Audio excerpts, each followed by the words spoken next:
Não assusta vocês o Cruzeiro ter apoiado a reeleição do Edinaldo? Achei que o Cruzeiro iria apoiar o Ronaldo por ele ter feito um bom trabalho aqui. Não existiu candidatura do Ronaldo, viu, Ulisses? Porque primeiro ele precisaria de apoio de pelo menos 4 federações para que o Ronaldo pudesse, digamos assim, inscrever a sua chapa, tá? E como isso não aconteceu, então não tinha como o Cruzeiro ou qualquer outro clube apoiar o Ronaldo. Agora, eu até passo a bola para vocês, é incômodo, né? A gente vê como os clubes reclamam tanto de calendário, reclamam tanto da CBF, Cruzeiro, Atlético, América, Palmeiras, da tia Leila, todo mundo apoiou o Edinaldo, né? É bizarro. Ô, Caramujo, cara, mas tem uma situação aí, né? Se eu não me engano, foi o Flávio Prado, o jornalista, acho que ele chama Flávio Prado, que ele deu uma entrevista pro canal do Benja. E ele afirmou que Ricardo Teixeira, com alguns antigos membros da CBF, estavam por trás do Ronaldo. Então, cara, fica...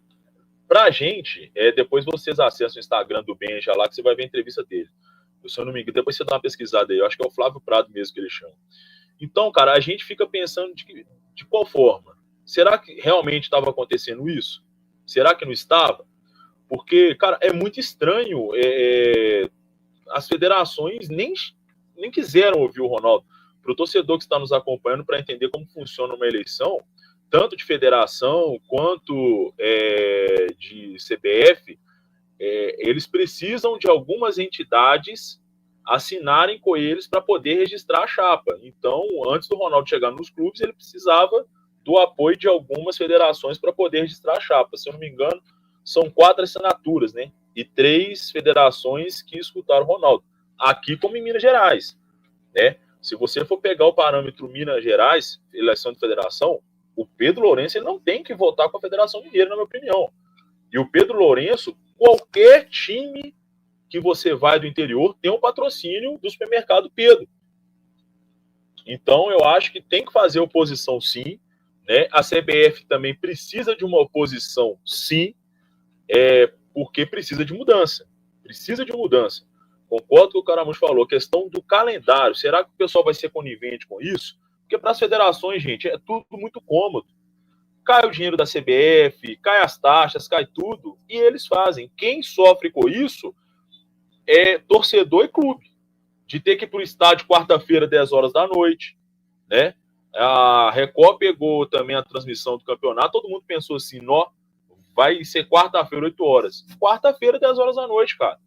Então, os clubes, eles são coniventes com isso. Eles aceitam essa situação.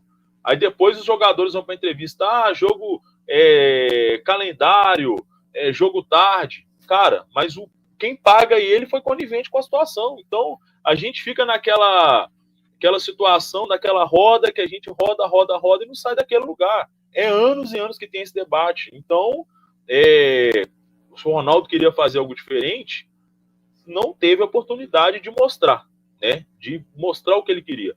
Mas que nós estamos precisando, gente, é um absurdo uma eleição da CBF ter um candidato, cara. Alguma mudança tem que ser feita.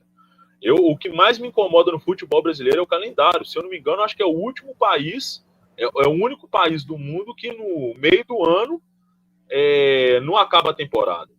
A gente tem que adequar o calendário aos outros países, em questão de janela, em questão de atletas. Não é o único não, viu, Gabriel? Tem vários países ali na região da Escandinávia, lá na Ásia também, tem muitos países, né, que adotam o chamado calendário solar, né? As férias ali em dezembro, janeiro, e não tem ali a pausa no meio do ano. Assim, aí eu acho que já seria até um outro debate para a gente levar, mas assim, eu acho que o maior problema, e o que a gente pode dizer que é o único país que tem, é essa questão de você priorizar, né, durante 3 meses um campeonato regional, sendo que ele é o campeonato de menor importância entre todos que os clubes disputam, né?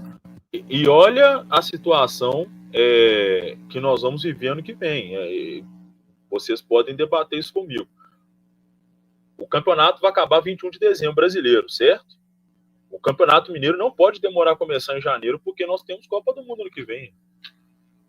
Vai ser uma loucura, cara. Vai ser uma loucura também, por causa do campeonato estadual. É ele que encavala o calendário do futebol brasileiro. Aí é aquela opinião, né? Quem é a favor, quem é contra. vai ter que rever isso aí, porque uma hora vai ter que mudar. O Caramujo falou uma coisa. Perdão, pode ir, falar. Caio. Não, é que a gente espera que realmente o brasileiro acabe no dia 21 de dezembro, né? Porque volta e meia tem aí jogos adiados, soldadas adiadas, então tomara que realmente venha acabar no dia 21 de dezembro, mas de fato já é preocupante ver o principal campeonato nacional terminando tão em cima do estadual, né? Agora, essa força do estadual passa muito por conta do respaldo que a CBF acaba dando para as federações, né? E um respaldo que é visto até mesmo em termos de votação. A Amanda ontem até me enviou um conteúdo por parte do Ivan Moré, dele falando do peso, né, maior que as federações acabam tendo, por exemplo, para um presidente da CBF se candidatar e até mesmo para ele vencer do que os clubes. Isso é algo patético.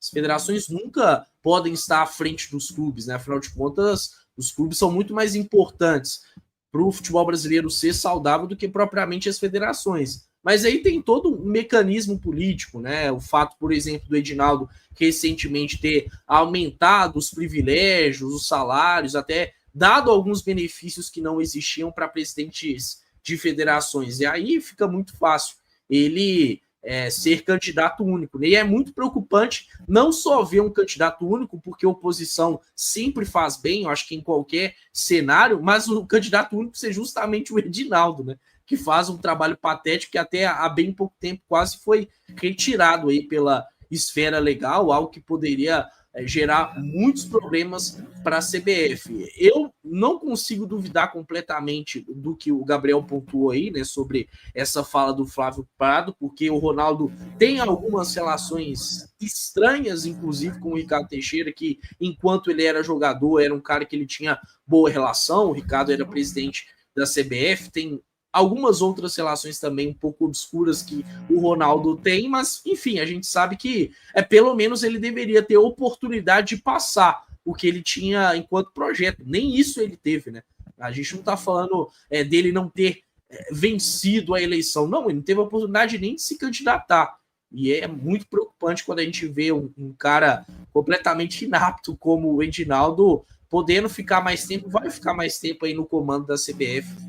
E aí, com isso, fica difícil a gente ter perspectiva de melhoria no futebol brasileiro nos detalhes, né? Passando muito por essa questão do calendário, que hoje, de fato, talvez seja o principal problema que a gente convive. E esse texto que o Ivan postou, no texto não, né? Que ele faz um vídeo explicando, é mais ou menos daquilo que eu já imaginava, até passei para os meninos, para o Caio e para o Pedro, se eles não tivessem visto, que valeria a pena. Acho que isso para o torcedor também vale a pena assistir, é um pouco daquilo que nós já imaginávamos quando a gente escuta, é um pouco mais complexo até do que eu, Amanda, imaginei, mas acho que explica muito, fica muito claro, né, que o Edinaldo acaba sendo até um pouco estratégico nesse momento, né, onde tem a questão de votação para a sua possível reeleição, e ele age da maneira, com as ferramentas que ele tem, né, da maneira que ele acredita que dá para ir costurando as federações que tem o peso 3, né, na hora da votação, ali os mais importantes em termos de quantidade, né, de quantitativo na hora de se você ser reeleito ou não. Eu acho que, acima de tudo, quem quer mudança tem que mudar. É difícil a gente entender que os clubes querem muita mudança, muita coisa precisa mudar, mas eles não mudam o próprio comportamento para enxergar essa mudança, para ver essa mudança acontecendo. É triste, eu até conversei, se eu não me engano, acho que com o Pedro ontem, o quanto as ligas, nesse momento, também são importantes para poder quebrar alguns ciclos nocivos do futebol, né? Exatamente, um dos exemplos é exatamente esse. Então, assim, se cobra muito, se espera muito, a gente conta que as ligas possam nos ajudar a ver um futebol um pouco menos nocivo, as estratégias utilizadas, principalmente pelas federações, é de grande responsabilidade, é uma quebra cultural também, mas a gente viu onde a Argentina chegou, né? O futebol argentino chegou. Então, eu conto muito com que a Liga possa nos ajudar nesse momento de fortalecer mesmo o futebol brasileiro. Rapidinho, Pedro, só para pegar um gancho no que a Amanda falou, para você completar. Amanda, a gente deposita uma confiança nas ligas e uma expectativa, mas ela já vende o direito de transmissão do campeonato com os mesmos horários. Não muda nada. Isso aí a gente já fica. Será que vai ser um mais do mesmo? Não vai mudar, entendeu? E assim, um ponto que é interessante, eu concordo muito com a fala do Ulisses e de muitos torcedores no chat. O movimento ideal do Cruzeiro seria não apoiar talvez a candidatura do Edinaldo. Mas olhando para como é o sistema, né, principalmente depois desse vídeo que a Amanda mandou lá do Ivan Moré, eu não tinha visto, um vídeo bem detalhado. A gente entende que os clubes eles acabam não tendo tanta coragem de remar contra essa maré, justamente porque talvez vai ser um movimento solitário, né? Vão pegar poucos clubes ali e a maioria deles vão estar a favor, acho que das federações e do caso da CBF.